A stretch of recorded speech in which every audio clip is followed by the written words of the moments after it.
Magandang oras mga ka-art lover, mga ka-boxing. Meron palang na-break na record si Manny Pacquiao sa kanyang fight with Mario Barrios sa Las Vegas. Well, ito yung record na nakuha ni Floyd Mayweather Jr. na mayroong 15 championship fight sa MGM Grand in Las Vegas. Ngayon ay na-break ito ni Manny Pacquiao.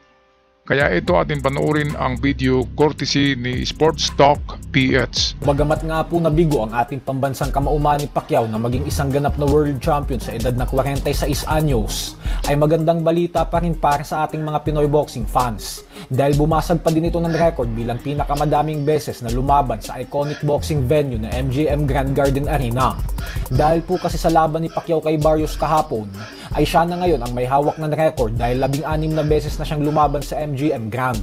Kaya naman nilagyan na nila ito ng banner sa taas ng arena. Kumbaga ang katumbas po nito ay parang yung mga NBA player na tinataas ang mga jersey sa arena upang patunayan na isang legend ang nasabing atleta. Naku, grabe no? Nilagyan ng banner sa doon mismo sa Kisamina, parang sa NBA. Si Manny Pacquiao ngayon ang may hawak ng pinakamaraming championship fight sa MGM Grand Arena in Las Vegas, Nevada. Na-break niya ang record ni Floyd Mayweather Jr. na isang Amerikano. So isang Pilipino ang nakabasag ng record ngayon at humawak ng grabe ang dami-dami. 16 championship fight sa MGM Grand in Las Vegas. Well, salamat nga pala kay Sports Talk PH para sa ating nahiram na video at napakagaling na boxing vlogger ni Sports Talk PH. Balik tayo sa video. Napaka-espesyal po talaga ito para sa ating pambansang kamao. Lalo pat siya pa lang ang bukod tanging nag-iisang boksingero na nilagyan ng ganito. Bago po kasi ang laban ni Pacquiao, ay tabla sila sa record ni Floyd Mayweather Jr. na may tig-15 beses na paglaban sa MGM. Kaya dahil dito ay naungasan na naman ni Pacquiao si Mayweather. Kaya naman ang sinasabi ngayon ng mga boxing analyst ay kung kay Kobe Bryant ang Staples Center ng Los Angeles, California at kay Michael Jordan naman ang United Center ng Chicago, ay kay Pacquiao naman umano ang MGM Grand ng Las Vegas, Nevada. Ayun, grabe. Grabe na record yan kasi Las Vegas, pinaka sikat na gambling city in the world at karamihan ng mga laro ay nandyan ginagawa. So kung ikumpara natin kay Michael Jordan na hawak yung isang sports arena at Kobe Bryant isang sports arena ang hawak din, si Manny Pacquiao ay inagawan niya ng trono dito sa MGM Grand Arena. Si Floyd Mayweather Jr. ang kanyang nemesis o karaibal. Kaya in matter of months siguro, after na makapili si Manny Pacquiao ng isusunod kay Mario Barrios, kapag nanalo si Manny uli, ay isusunod niya si Floyd Mayweather Jr. kasi ito isang mega fight at dito matuldukan ang kanilang rivalry sa boxing kung sino talaga ang the greatest of all time. Okay, napakagandang impormasyon ito hatid sa atin ng ating ka-vlogger sa sports, sa boxing, Sports Talk PH. Balik tayo sa kanyang video. Samantala, binigyan naman nga po ng regalo ng kampo ng heavyweight legend Muhammad Ali ang ating pambansang kamao pagkatapos ng laban kahapon, kung saan mismo ang business manager ni Ali ang nagbigay ng gintong Muhammad Ali na singsing.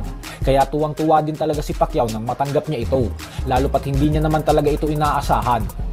Sa kabilang banda naman mga idol ay bukod nga po sa mga active world champions na nagsasabing ninakawan ng panalo si Pacquiao ng mga hurado, ay maging ang kapwa legendary fighter nito na si Andre Ward ay hindi na din napigilan na ilabas ang kanyang pagkakadismaya sa pagkukupal ng mga judge kay Pacman. Narito po ang kanyang naging pahayag. I don't know, man. I thought Manny won that. I thought Manny won that fight, bro. I know he lost the last round. I think on all the judges' scorecards, that was the difference maker. I thought Manny won the fight, bro. I thought he did more. I thought Manny did more, man. What y'all think? Okay, so Andre Ward, isang legendary fighter din na nagsasabi na Manny Pacquiao got it. So balikan natin itong singsing. Grabe, purong ginto ito ha. Ito ay galing sa manager ni Muhammad Ali, itong matandang nakaupo. Siya yung nagregalo kay Manny Pacquiao niyan. At ang laki-laki niyan, di ba? Bullring yan. So estimate ko dyan ay nasa 100,000 pesos yan kung bibilhin yan. Ginto eh. At saka memorabilia galing sa manager mismo ni Muhammad Ali.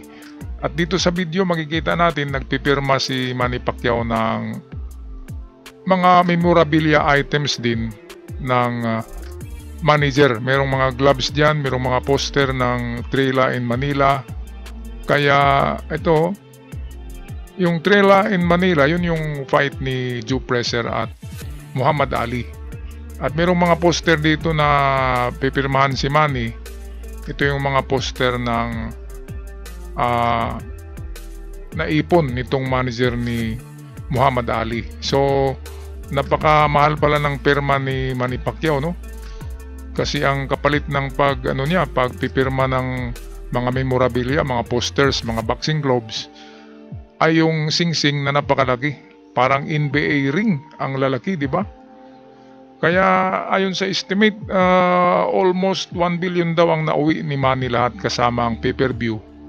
Almost 1 billion dito lang sa fight kay Mario Barrios. So napakalaki, no? Almost. Akala natin ay maliit lang yun eh. Pero malaki pala. So ito na ang ihintayin natin, ang sagupaan ng magkatunggali na Floyd Mayweather Jr. at Manny Pacquiao kapag nakapanalo pa muli itong susunod na fight ni Manny Pacquiao. Sabihin natin ang mapili niya ay si Gervonta Tank Davis, at kapag nanalo siya ay pwede niyang kalabanin na si Floyd Mayweather Jr. Kasi yun yung panghuli niya eh. Ang panghuling gustong magapi ni Manny Pacquiao para masimento ang kanyang legasiya sa boxing ay walang iba kundi si Floyd Mayweather Jr., ang undefeated boxer ng Amerika. Alright mga kababayan, ako'y magpaalam na. Salamat sa Sports Talk PH para sa ating nahiram na video.